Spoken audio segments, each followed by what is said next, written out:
Dobrý deň, priatelia. Dneska bol krásny deň a ja som sa vybrala na prhľavu. Určite neuveríte, na akú prhľavu.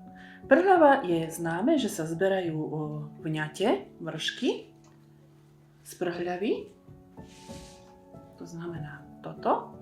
Ale my sme si dneska nezberali toto, ale zberali sme si toto. Zberali sme si koreňový systém z prhľavy. Ona sa zbiera najlepšie buď na jeseň, alebo potom na jar. A na čo je dobrá prhľava?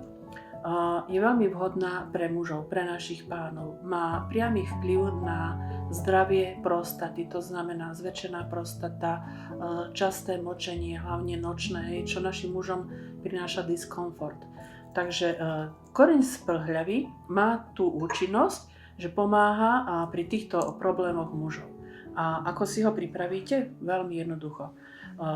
Nakrajame ho na menšie kúsky a máme potom dve možnosti.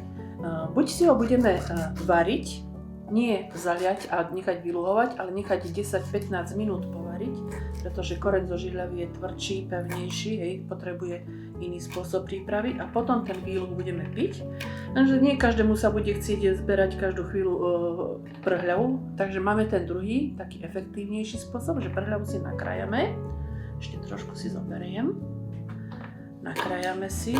Treba, keď si ju vyberete v prírode, tak potom riadne opláchnuť, vyumývať od zemi. Ja som si dala záležať, takže je čistúčka.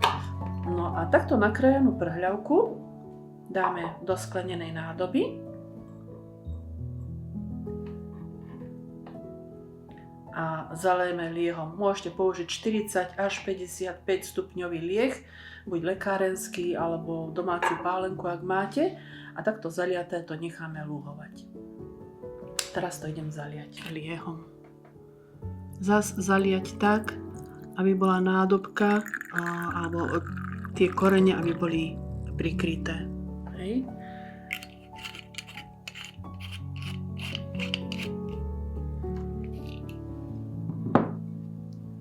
Prhľavy sme si zaliali liehom, musí byť ponorený v tom, uzavrieme to a dáme to na tmavé miesto, štandardná teplota, niekde do skrine a necháme to mesiac stáť. Občas to pretrepeme, aby sa nám to trošku tak premiešalo a potom budeme môcť užívať. Páni, 15 až 25 kvapiek ráno a večer. Treba počítať s tým, že ten účinok nenastane okamžite, ale postupne budete cítiť zlepšenie.